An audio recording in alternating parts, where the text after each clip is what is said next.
morning, YouTube. Good morning.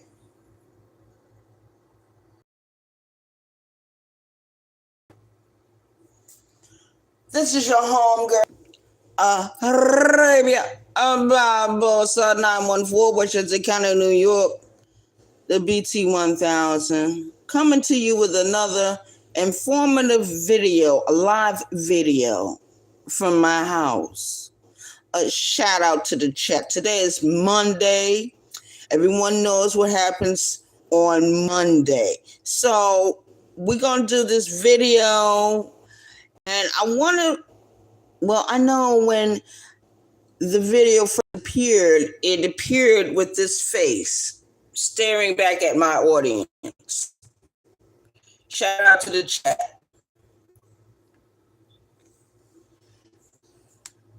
Does anyone know who this young man is?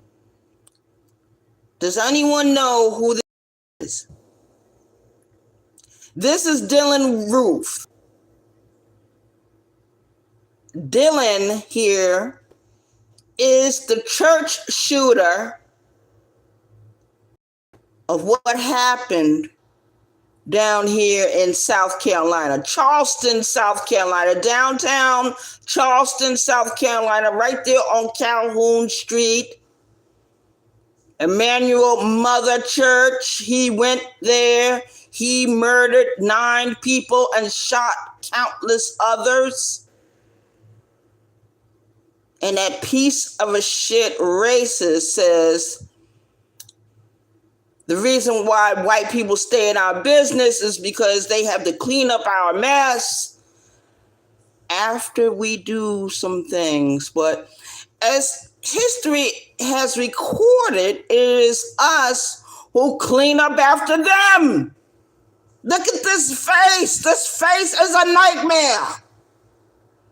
He killed 9 people in a church.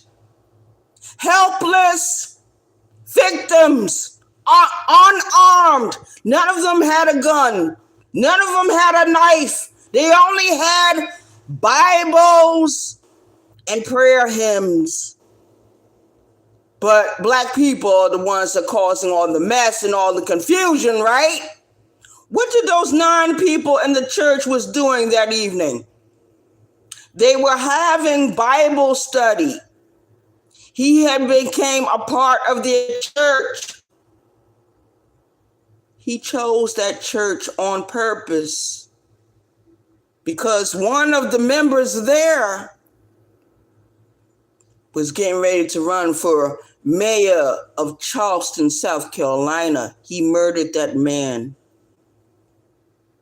as well as 8 others. But that piece of shit racist that everyone knows about in this sector, I'm mentioning her because I know about her, says that they constantly clean up behind black people when it is us who clean up behind them and their mess. We're cleaning up the mess of slavery. We're cleaning up the mess of Jim Crow laws. We're cleaning up their mess. Their war. Every year it's something.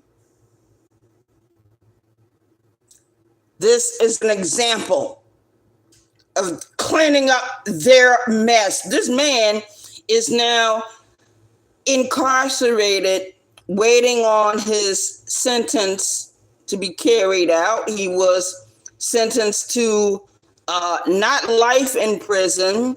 He was sentenced to the death chamber. This man will be executed for the crimes he committed. Every year, don't you realize every year that church is still in operation? They remember what happened. You know how many countless victims this man, this monster, this savage, this Yaku devil, this cave dweller left behind? Shall we proceed on? Oh yeah, I'm telling the truth this morning. Nobody want to listen, but shout out to the chat. You're gonna listen anyway. Those that truly support this channel, you know exactly what the fuck I'm talking about. Those that are not here will catch the replay. I want my audience to tell me if I'm wrong. Time out. They clean up our mess. Bitch, you wish. We gonna go ahead to the next slide. That's what we gonna do. That's what we gonna do. Because there's plenty more where that came from.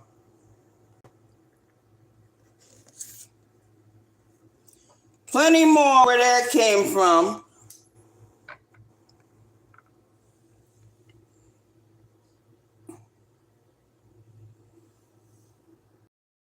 Does anyone remember these 4 children? These 4 little girls? They were victims of a church bombing during the 1960s. We're still cleaning up that mess too. We still have survivors of that church bombing. We have people that are still living who remember these 4 children, these 4 little girls, these innocent children, school children. What were they doing when the bomb went off? What kind of crimes were they committing? They wasn't doing anything. They were innocent. They was in the church. They was preparing for church services. But this is the mess we are cleaning up. Every bombing, every killing that happens to us by the devils, the Yaku devils, we have to clean up their mess. Shout out to the chat. I'm not laughing this morning. I'm dead ass serious.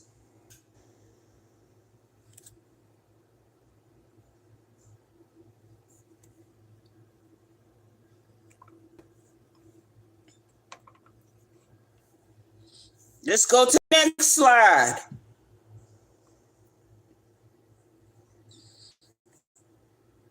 Do you know who this is? This is George Wallace. For those that don't, we're still cleaning up his mess. This man was a governor. This man ran for president years ago. One of his brethren, one of the members of his race, put a bullet in him and sat him down in a wheelchair for the rest of his life. Did his own kind, did the Caucasian brothers and sisters come to his aid? They put him in the hospital. They helped him get into the wheelchair, but that's all they did for him. After that, none of them wanted to be bothered with him. This man couldn't go to the bathroom by himself. This man could not clean himself. He couldn't bathe himself. He couldn't do anything for himself. And the same people he hated was the same people that had to take care of him until the day he died.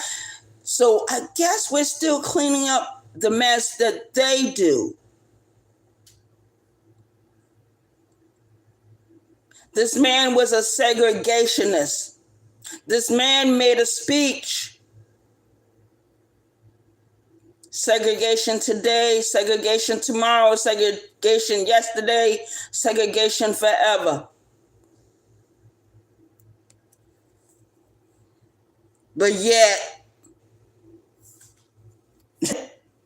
White people stay in our business. These racists stay in our business because they gotta clean up our mess.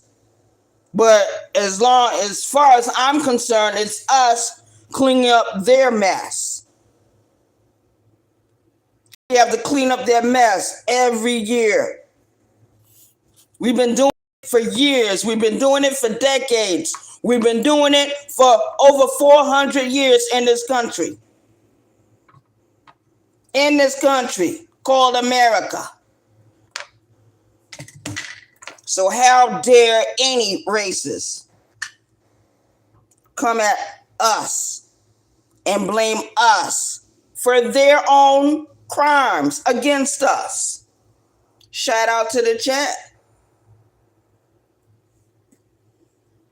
Does anyone?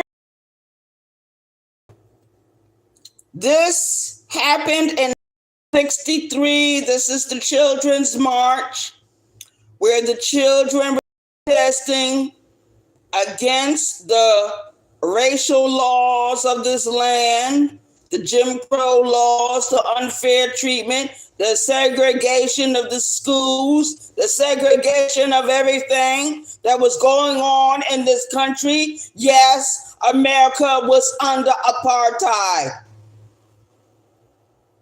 We was under the evils of apartheid. Shout out to the chat. And this is what the whole world saw. Guard dogs and water hoses being sprayed on children. Police officers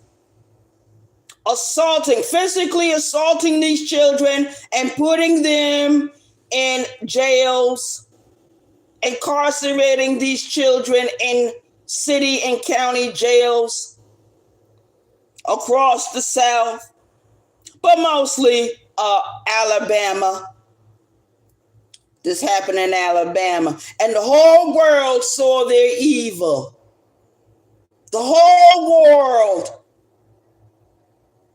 But they're cleaning up after our mess? I think not. And how dare you, you piece of shit racist, say that. That is an insult. People better start waking up. The same people you don't want to speak out against are the same people that's saying that you deserve this type of treatment. They say that you deserve for them to come into your churches and your schools to shoot you down like animals in the street. These are the same ones that will bomb your home, that will bomb your church, that will bomb your synagogue, that will bomb your mosque, that will bomb your temples, and dare you to say something about it. Shout out to the chat. Oh, you don't hear me though. Shout out to the chat. Because there's more to come. The destruction of Wall Street is next. The destruction of Wall Street. Oh yes, we're putting it up here. We're showing the racists that we're still cleaning up their mess.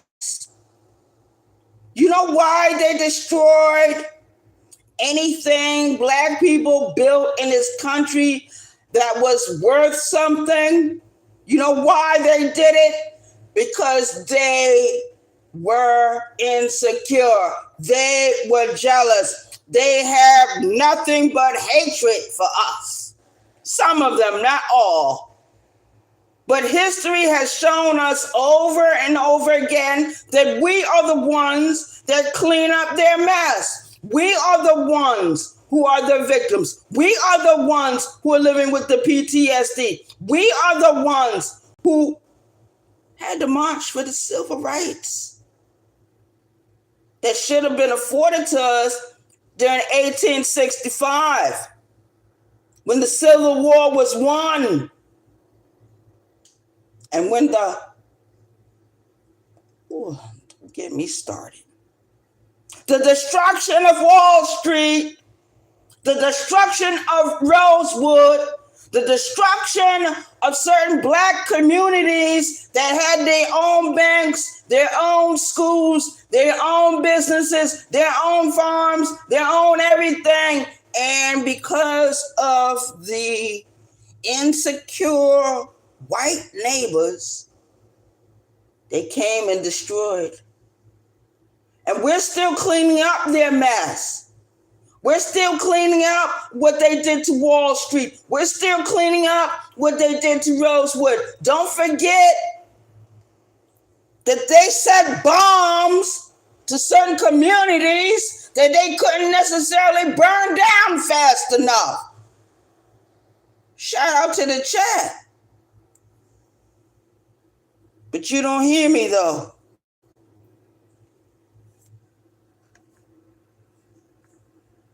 Now I'm going to show a picture nobody wants me to show. But I'm going to show you what I should have been raised up under. If my mother would have did the right thing, if my mother would have stayed true to herself, if she wasn't such a drop shot, I'm going to show you the picture. And my mother, this is why I call my mother a race traitor. My mother had 5 children. Instead of her staying with the Nation of Islam and going to the mosque like she was supposed to, because when she was going to the mosque, instead of her going out there in the street, drinking her alcohol, taking her drugs, having her boyfriends, she should have been in the mosque looking for a husband. She should have been in the mosque looking for someone that would have took care of her and her children. But no, she was a lot of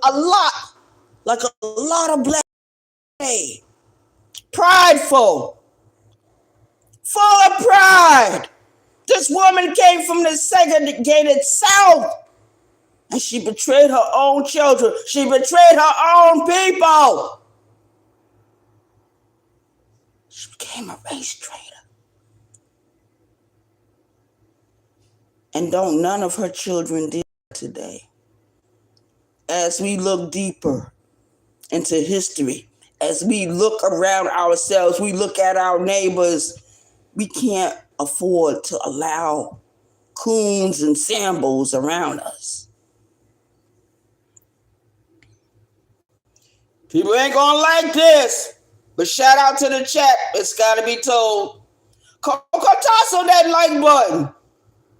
Thank you.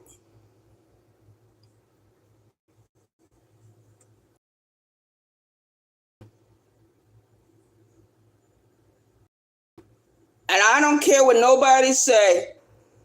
We had Mark Garvey. He came from Jamaica. But we had our own homegrown black community leaders, strong black men. Yes, the Nation of Islam was established in this country during the 1930s, and they still exist today. Shout out to the chat. Shout out to the chat. My mother was a member of this organization. She joined them in 1968. She left them in 1974. She was a black Muslim. That is why my first name is Arabia. Check it out. Shout out to the chat. When I was born in 1973, the establishment society then was still very much racist. I was supposed to have been named Saudi Arabia. Saudi Arabia. But the white nurses said they couldn't spell Saudi. They tried to get my mother to give me a slave name like Elizabeth, Sarah, some strange sounding name like that. Do I look like an Elizabeth? Do I look like a Sarah? Do I look like a Betty? Do I look like any of those names? No, I don't. Shout out to the chat. Shout out to the chat. Yeah. So that is my answer, and that is my response. Shout out to the chat. How dare the racists, anyone on this platform in any sector, say that white people are cleaning up our mess? No, we are cleaning up their mess. And there's too many of you that are afraid to say this. We got people in this sector who talk about God all the time. We got people in the sector talk about religion all the time. We got motherfuckers in this sector who call themselves having Sunday service, Saturday service, Friday service, but they don't know what they're talking about. They don't know what they're talking about. They have no content. They have no information. They have nothing. I never became a member of the Nation of Islam. But one of my brothers, he became a 5%er. He became a member of the Nation of Gods and Earths, passed on down some of the information to the rest of us that lived in that house, because we were all trying to heal ourselves from our own traumas that was happening in that house. We was finally able to escape from the nightmare, some of it anyway, because really the nightmare followed us. When we left from New York, the nightmare followed us to South Carolina. I no longer live in a house where I'm being mistreated or victimized. I'm being handed my straw hat to fight for myself, to stand up for myself, to speak for myself. And for those that are too afraid for them to speak for themselves.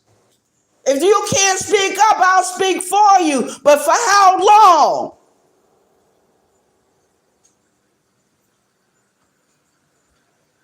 Some of you are going to have to learn how to speak for thyself, because I'm the only one that can speak for me. So habari za hasaburi, karibu ni nyumbani kiwango twendi zetu, kuja na mimi kula chakula michi baridi, kuwa na wakati mzuri, kuvuta kiti kachini kumpumzika, unakaribishwa marafiki yangu. And for my enemies, kuwa makini na mimi, kufa tu, no carajo conmigo. For those that want to be my enemies, don't fuck with me. I can't believe that people are actually sitting back letting these racist motherfuckers teach you anything or show you anything. I showed you the picture of Dylan Roof. I showed you the picture of those 4 precious young children that were murdered in a church bombing. I showed you the picture of the Children's March, of what took place in 1963. I showed you George Wallace, the segregationist, the one that gave that terrible speech about segregation. And I showed you a picture of the Nation of Islam, of Elijah Muhammad holding the Quran in his hand, holding the Holy Quran in his hand. Now, people in the sector are complaining about him. Some people in certain circles complain about him. History lessons about him. They don't know nothing about this man. Only thing you got to do is pick up one of his books and read it. Read what he said about the United States. Read his message to the black man. Read his book, How to Eat to Live. Read that. Read what he said about the downfall of America, Babylon, modern day Babylon. Shout out to the chat. You don't hear me. Everyone wants to laugh. Everyone wants to joke. Everyone wants to play around. But when it comes to some real bona fide shit, nobody wants to show up. Very few people can actually show up. Very few people can actually sit there and listen or watch the screen or what someone is sharing to you. What I shared to you wasn't no bullshit, wasn't no tonteria. That was history, that was facts. And a lot of you don't want to face it. You're going to have to face it one day.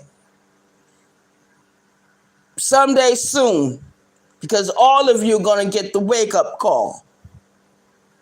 All of you shall get the wake-up call. I got my wake-up call years ago when I was still a child, living in New York, going through all that hell that I was going through. And I understood that there took a lot of people that architected that destruction part of my life. That was my childhood was the war. It was the battle. And I'm still cleaning up after that. And the enemy is still behind all that, whether they want to admit it or not.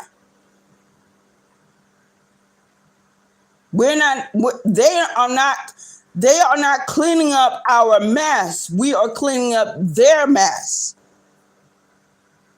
Over 400 years of mess. Let's not include Jim Crow. Let's not include what just recently happened that's being reported on the news.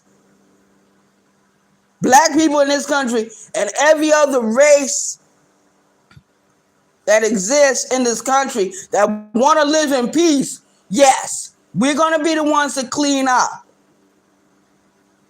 the mess, the destruction has left behind. You know what that church bombing did? When they bombed that church, you know what happened to the people in that community, the people that were members of that church? Do you realize that they still feel the effects of what happened to those 4 little girls today? Oh, yeah, we got a lot of survivors. We got a lot of survivors. And I don't mean no harm. The enemy is waiting for those survivors to all pass away because they don't want that particular history to be passed down orally. It wasn't reported correctly in your history class or in your museum. The best ones to tell the story are those that actually lived it. My father lived back during that time. And when he was alive, I asked him plenty of questions. I asked him about his childhood. I asked him about the 1960s. I asked him about what he remembered. He told me. He told me. I asked my grandmother the same questions. She told me. She told me. My mother, when I met her, I asked her questions. She told me about the segregated South. She told me what happened during that time to her family and how the children, including herself, scattered and ran to New York. My mother ran to New York as a sick child, a teenager, sick, looking for love and acceptance. And she didn't find it until she left the South and went to New York. She stayed in New York for 35 years. Shout out to the chat. She didn't move down here to South Carolina until what? 2001. That was the same year I was being released from the penitentiary.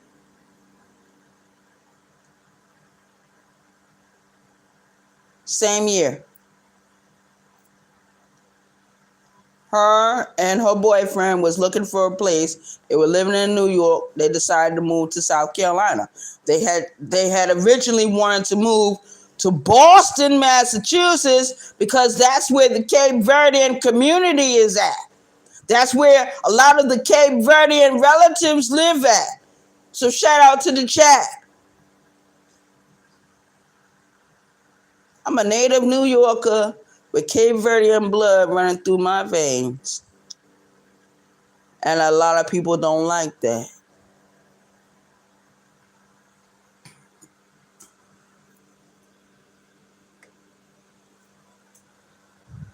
It's getting rough out here in these streets of North America. It's getting rough. Y'all think the YouTube streets are something. You just wait until you walk out your door and try to get in your car or get on the bus, or you're walking somewhere, or you get on a bicycle and you're going in a certain direction. This whole is in flames because those that are in charge do not want to recognize what they did to us.